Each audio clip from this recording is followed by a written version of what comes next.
All right, guys, we're going to wrap this sensations and perceptions up. We're going to finish off with a real short one here on perceptual constancies. What is a constancy? Well, that's an important concept. Let's get to it. All right, so constancies. Why do we care about these? Well, we've learned to perceive certain objects in our environment, and we tend to see them the same way, regardless of the conditions that we're looking at those in, right? So think about reading a book. You look at the various pages, they're fairly constant. Even though you may have read the book under tons of different ways, ranges of lighting conditions, right? So the light and the angle of the vision, the distance that you were reading from, and all those, the images on your retina they're all changed, but your perception of that object, of that page, didn't change. And so despite changing physical conditions, people are able to perceive objects by the process of size, shape, brightness, and color constancy, right? And so let's explain what those are as we go on. So let's look at these perceptual constancy, right? This is perceiving objects as unchanging, even as our light and angles and our retinal images that we see change, but we try to keep some consistencies. Let's talk about the first one, color constancy, right? This is the tendency to perceive objects as keeping their color, even though there's different light changes the appearance of their color.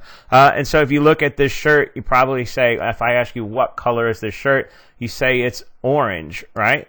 And that's pretty constant. But what if we actually zoom in? If you look, it is made up of all sorts of little colors. There's darks and there's grays, even some reds, and those types of different things. But we keep that color constant as an orange. If you look at this is why that constancy where color based on, we put a bunch of other little things together to try to take a look at, and we change colors, that perceptions, because we change the surroundings around those things. And you'd probably be amazed if I told you that this top box here and this bottom box are actually the same color, but with the surrounding things in the background, those colors, the perception of this shadow makes us automatically want to lighten that color up. And so color constancy is to perceive objects as keeping their color even though that light changes.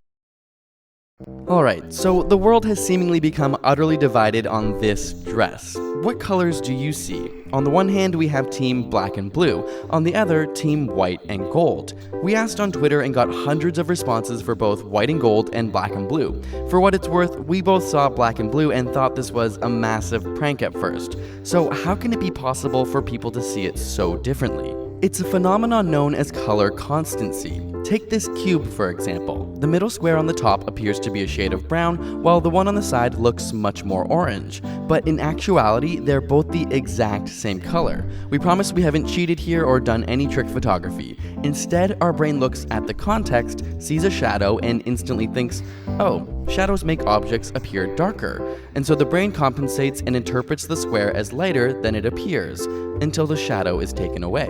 Back to the dress, and we have a similar situation, except here the context is very arbitrary. We're so close up to the dress that we don't really know its surroundings, and the brain has to make assumptions. People who picture the dress as white have brains which may be interpreting the dress in a blue lit room, for example, as in it's near a window with a bright blue sky. It makes perfect sense then that the white dress would be tinted blue and that the gold color wouldn't really change. On the other hand, the brains of people who see it as black and blue may be interpreting the dress in an artificially lit setting like somewhere with yellow lights. As a result, the brain sees the gold as just a reflection off of the black and believes that the blue has been unaffected. Chances are that this image just happens to be perfect perfectly ambiguous to our brain, meaning it all comes down to individual perception and even how and where you view the image. From a factual standpoint, the dress is blue. In fact, here are some other pictures of it. But this is a beautiful example of how our brains have evolved to interpret the world around us without us even realizing. All right, the other consistencies we have is size consistency, right? Seeing objects as they having a constant size, right? If we see a car, we can actually judge its distance because we have developed a size constancy for what a car is. For example, looking at these two different people, right? We see this guy back here.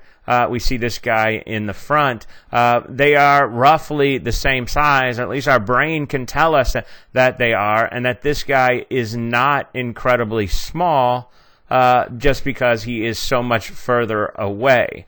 The other part of this is shape constancy. This is perceiving objects have only one shape, no matter the angle that you view it at. So, for example, a tire. If I ask you what shape are these two tires, you would say this is a round tire and this is a round tire, or they're circular. Well, if we draw that out, yeah, you're right.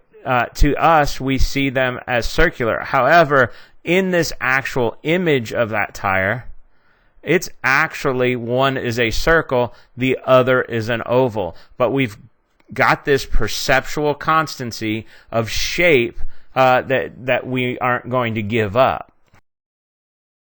And then brightness constancy. And this one to me is the most interesting. This is the tendency to see an object equally bright even though when the intensity of light around it changes. So what do we mean by that? Well, the intensity of the light around here, around this block has changed, right? It's gotten very dark. This is very light. And in doing so, we see this as a much brighter block versus this one, right? Here in block A and block B, looking at block A and block B, if I were to ask you which of these are the brighter in color, because of this shadow, you're going to have a very particular opinion, right? Just like in that video, this is going to show us that we actually have the same color, right? Interesting. If I click here,